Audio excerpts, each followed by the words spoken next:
मुगल सल्तनत में जब भी किसी अपने ने अपने का खून बहाया तो उसका कारण मुगलिया सल्तनत का तख्त रहा।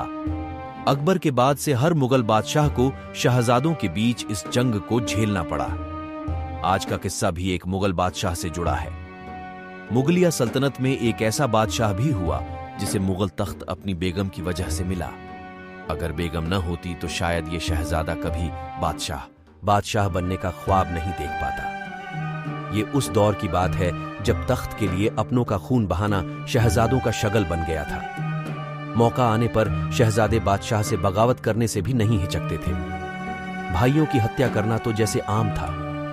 जहांगीर से इसकी शुरुआत हुई थी। इसे आगे बढ़ाया खुर्रम ने, वही खुर्रम जिसे हम और आम शाहजहां के तौर पर जानते हैं। खुर्रम ही वो शहजादा था जिसे अपनी बेगम की वजह से बादशाह की गद्दी मिली थी। बादशाह बनने के 2 साल बाद जहांगीर ने खुर्रम को 8000 जात व 5000 का मनसब बनाया। 1609 में उसे पदोन्नति दी। सैन्य अभियानों में लगातार खुर्रम खुद को साबित करता रहा और जहांगीर का पसंदीदा बना रहा। 1614 में मेवाड़ जीतकर उसने जहांगीर के सामने खुद को फिर साबित किया। इतिहासकार डॉ. बीपी सक्सेना के मुताबिक खुर्रम की सफलता से खुश होकर ही जहांगीर ने उसे शाह की उपाधि देकर दक्षिण में नियुक्त किया। ये वो दौर था जब जहांगीर नूरजहां के प्रेम पाश में फंसा हुआ था।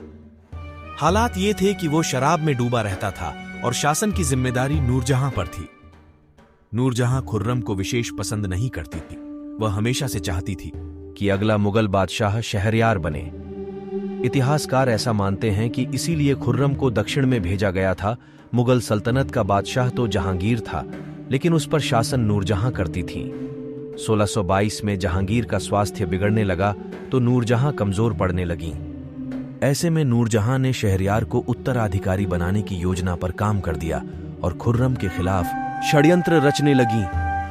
नूरजहां ने उसे कंधार भेजने की कोशिश की, लेकिन खुर्रम ने इससे इनकार कर दिया और अपने पिता के विरुद्ध विद्रोह कर दिया। हालांकि वह सफल नहीं हुआ। प्रिय होने की वजह से जहांगीर ने उसे माफ कर दिया। ताजमहल जिस मुमताज के नाम पर बना है वह नूरजहां के भाई आसफ खां की पुत्री थी। खास बात यह है कि शाहजहां की पहली सगाई 1607 ई में ही अर्जमंद बानो बेगम से हो गई थी। यही अर्जमंद बानो इतिहास में मुमताज के नाम से जानी गई। यही मुमताज शाहजहां को गद्दी दिलाने वाली बनी। दरअसल जब 1627 में जहांगीर का निधन हुआ तब खुर्रम दक्षिण में था। नूरजहां ने मौका पाकर लाहौर में शहरयार को बादशाह घोषित कर दिया। इसी समय मुमताज ने शाहजहां पर वो एहसान किया जिसे वो ताउम्र न चुका सका। नूरजहां शहरयार को बादशाह घोषित कर चुकी थी। शाहजहां बादशाह बनना चाहता था। मुमताज इससे वाकिफ थी। इसीलिए मुमताज के पिता आसफ खां ने इसमें महत्वपूर्ण भूमिका अदा की और खुर्रम के लौटने तक जहांगीर के सबसे बड़े बेटे खुसरो के पुत्र दावर बख्श को बादशाह घोषित कर दिया।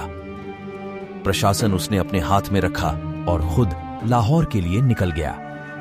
यहां शहरयार के साथ युद्ध में उसने शहरयार को बंदी बनाया और उसकी आंखें निकाल लीं। इस बीच शाहजहां दक्षिण से वापस आ गया। 4 फरवरी सन 1628 को उसे आगरा का तख्त मिल गया। हालांकि तख्त पर काबिज होने के बाद भी उसने नूरजहां पर अन्याय नहीं किया और एक मोटी पेंशन अदा करता रहा।